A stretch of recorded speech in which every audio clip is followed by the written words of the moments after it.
Semua agama itu semuanya mengajarkan kebaikan. Jadi apa harus kita berbeda dengan itu? Anda merasa benar sebagai Muslim, sedangkan yang lain juga mengajarkan kebaikan. Mungkin pemikirannya saja. Semua agama itu semuanya mengajarkan kebaikan. Jadi apa harus kita berbeda dengan itu? Mungkin kadang-kadang kita diajukan dengan pertanyaan itu. Anda merasa benar sebagai Muslim, sedangkan yang lain juga mengajarkan kebaikan. Nah, gimana kita mensikapi? Kalau Gini Mas, konsepsi agama itu kan bisa diuji dalam 3 aspek. Ya. Satu aspek ketuhanan, teologinya. Yang kedua aspek ibadah, tata cara dia ibadah. Yang ketiga muamalah, yang mengatur pedoman dalam berinteraksi secara sosial. Yeah. Ya kan? Oke, boleh jadi di aspek yang ketiga, semua menunjuk kepada yang benar. Mengajarkan interaksi yang benar dengan sesama. Yeah. Silahkan Anda cek ya. Pasti semua agama mengatakan harus jujur, nggak boleh mencuri, kan? Nggak boleh berzina dan sebagainya. Jadi kalau ada yang membolehkan berzina, menipu dan sebagainya, dipertanyakan konsepsi keagamaannya. Di aspek yang ketiga ini, secara hukum sosial, semua bisa sepakat. Tapi dikatakan agama harus memenuhi unsur 2 lagi. Konsepsi ibadahnya bagaimana? Di agama pasti ada ibadah, karena ibadah itu konsekuensi dari keadaan seorang hamba yang menuhankan sosok Tuhan. Pembuktian dari sifat menuhankan itu adalah ibadah. Harus menyembah Tuhannya. Bagaimana konsepsinya? Caranya bagaimana dia beribadah? Diatur tidak? Cara dia ibadah seperti apa? Ditunaikan kapan? Bagaimana teknisnya? Apa maknanya? Apa hikmahnya? Apa implementasi ibadah itu bagi kehidupan? Di titik ini pasti akan ada perbedaan. Oke, saya sebagai Muslim, ya dengan saudara-saudari kita sebangsa setanah air dan non-Muslim, konsepsi ibadahnya pasti beda. Ya, saya di Islam. Kenapa saya meyakini Islam misalnya? Karena konsepsi ibadah saya, ya, yang saya jalani dalam Islam, itu menurut saya yang paling sesuai, paling lengkap, paling akurat, paling rasional. Ya, dari sisi sholatnya misalnya, ibadah pokok itu kan sholat. Waktunya jelas diatur, kapan saya mesti sholat. Panggilannya jelas. Kemudian bagaimana penampilan saya saat akan menunaikan sholat jelas. Apa yang harus saya lakukan sebelum sholat jelas. Sebelum sholat kamu wudhu dulu. Ada langsung firmannya dari Allah, bukan rekayasa manusia, bukan buatan Nabi Muhammad SAW, kan? Langsung dari Tuhan. Nih, Quran surah ke-5 ayat yang ke-6. Ini cara wudhunya begini, diatur, diterangkan oleh Rasul. Begini prakteknya. Kemudian sebelum sholat kenakan pakaian yang terbaik. Bahkan sejak ada panggilan dari masjid kita dengar. Quran surah ke-7 ayat 31. Ya bani Adam khudzu zinatakum 'inda kulli masjid. Kemudian setelah itu diatur bagaimana cara memulai ibadahnya, dari mulai takbir pembuka sampai dengan salam. Dijelaskan selain cara, maknanya apa, kenapa tangannya begini, kenapa bacaannya ini, artinya apa, hikmahnya apa. Lalu kaitan dengan implementasi kehidupannya bagaimana. Apa dampak salat kepada kehidupan? Turun banyak ayat. Inna salata tanha 'anil fahsya'i wal munkar. Quran surah ke-29 ayat ke-45. Nanti salat ada kaitan dengan ketenangan hati, salat kunci kebahagiaan, kesuksesan, dan dibuktikan oleh jejak sejarah. Orang-orang dulu ketika dia sholatnya benar, terjadi itu semua. Nah, ini yang menjadikan kita yakin sebagai Muslim memeluk Islam. Bagi penganut agama lain, punya konsepnya sendiri. Kita nggak bisa paksakan semua sama di titik ini dalam konsep keberagamaan. Apalagi kalau sudah masuk ke konsep teologis, ketuhanan. Ya kan? Nah, untuk menentukan agama ini, ya benar sebagai agama, kan mesti punya konsep ketuhanan. Nah, Islam pun menawarkan kepada kita secara ilmiah dan objektif untuk menguji bagaimana sih standar untuk menetapkan zat itu sebagai Tuhan, ya kan? Apa ukuran-ukurannya? Maka Islam menyampaikan, misalnya di Quran surah ke-42 Asy-Syura ayat yang ke-11, laisa kamitslihi syai' di ujung ayatnya. Ya, sifat Tuhan itu nggak boleh sama dengan selain Tuhan.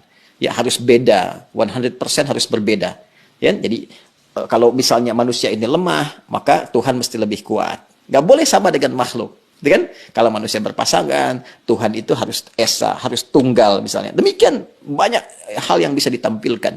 Nah, konsepsi teologi ketuhanan ini setiap agama itu pasti berbeda. Ya kan? Nah, tinggal kita uji. Kan negara memberikan kepada kita hak penuh, merdeka untuk memilih. Dan dahsyatnya, Al-Quran memberikan kesempatan kepada kita itu secara merdeka. Terbuka untuk memilih. Bahkan dalam aspek teologi, di Quran surah ke-47 Muhammad, ayat yang ke-19. Kata Allah, fa'lam. Anda mesti punya dasar pengetahuan. Annahu untuk menetapkan la ilaha illallah. Untuk menetapkan tiada Tuhan selain Allah. Jadi untuk menetapkan konsep ilahiyat, teologis, ketuhanan, yang meyakinkan kepada kita, oh ini Tuhan saya Allah. Ya kalau ditanya kenapa Anda nggak pilih Tuhan yang lain, kata Allah, Anda jangan sekedar bersyahadat misalnya, mengatakan asyhadu an la ilaha illallah. Itu syarat pertama menjadi muslim, syahadat. Tapi kalau Anda ingin kuat, ya dengan syahadat itu, dengan keyakinan teologi Anda itu, menuhankan Allah. Ini ilmunya loh. Makanya di Islam ada akidah, ilmu tauhid, fiqhul akbar. Nah, jadi boleh jadi semua agama itu punya konsepsi yang sama dalam aspek muamalat, interaksi sosial yang membawa norma-norma kehidupan dalam ragam interaksi sosial. Tapi bisa berbeda dalam konsepsi ibadah dan ketuhanan. Dan aspek ketuhanan yang paling pokok. Ya kan? Iya. Jadi kalau semua sama, berarti kan mesti ada yang spesial, yang beda kan? Ya, betul. Ya, itu yang menjadikan Anda, saya, kita melihat yang spesial ini bagi saya. Konsepsi Islam sangat jelas, tidak ambigu. Ya, menentukan ketuhanan jelas. Fa'lam annahu la ilaha illallah. Innani anallahu la ilaha illa ana fa'budni. Ya, saya Allah, kata Allah, nggak ada Tuhan yang dipertuhankan selain saya. Ya, maka sembah saya. Nah, saya mencari, saya membandingkan, melihat dengan keyakinan lain, saya temukan yang paling jelas. Tidak ambigu, tidak susah dipahami sebagai muslim ya. Ya, dan saat yang bersamaan ketika kita meyakini Allah pun sebagai Tuhan, memeluk Islam, beribadah dalam Islam, saat yang bersamaan tetap diminta oleh Al-Quran, la ikraha fid din, gak boleh paksa orang. Betul. Indah gak? Iya, indah sekali. Lakum dinukum waliyadin. Hormati keyakinan orang lain. Kamu meyakini Islam sebagai agama yang benar, ya, tapi hormati orang lain juga. Ya, jelaskan keislaman Anda itu lewat penampilan Anda, karakter Anda, perilaku Anda, sifat dan sikap Anda. Kalau ditanya, jelaskan, jawab, dan sebagainya. Masya Allah. Indah nggak? Indah, Pak. Ya, jadi di situ titik perbedaannya. Jadi nggak bisa kita katakan semua agama sama, karena konsepsi dasarnya itu berbeda. Iya, iya. Paham sekarang ya? Betul, betul. Nah, kalau paham berarti nggak ditanya lagi. Ya, mungkin kita luruskan, Ustaz. Jadi, Berarti ada yang bengkok. iya. Ya, yang diluruskan pernyataan saya atau ada masalah nih di luar. yang berkembang sampai Anda angkat kaki gitu. yang berkembang di masyarakat, Ustaz. Jadi, Muslim yang semakin berilmu, otomatis makin toleran terhadap masyarakat di sekitarnya. Mungkin bisa dibilang begitu, Ustaz. Ya, bisa disimpulkan demikian toleran dalam aspek-aspek yang perlu ditoleransi. Betul, betul, betul. Dan ini ekspresi toleransi itu pun sesuai dengan kebutuhannya. Jadi jangan berlebihan juga. Nggak bisa toleran itu misalnya, wah ini lebih berkembang lagi, ikut-ikutan beribadah sesuai dengan agama-agama orang lain. Ya, mungkin itu ya. Anda nggak bisa toleransi ikut ke tempat ibadah orang. Justru itu intoleran yang sangat tinggi. Iya. Paham nggak maksudnya? Paham, Ustaz. Paham. Apa coba? Ulang lagi nanti. Bukan.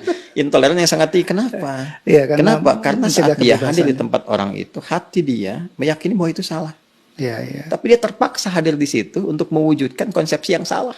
Iya, iya. Saya toleran nih, datang ke tempat ibadah orang lain. Tapi di hati dia mengatakan ini salah nih, ini nggak benar nih. Iya. Nah, itu kan kalau dalam bahasa agama, nifak, munafik, hipokrit gitu kan. Iya. Nah, jadi saya kira itulah.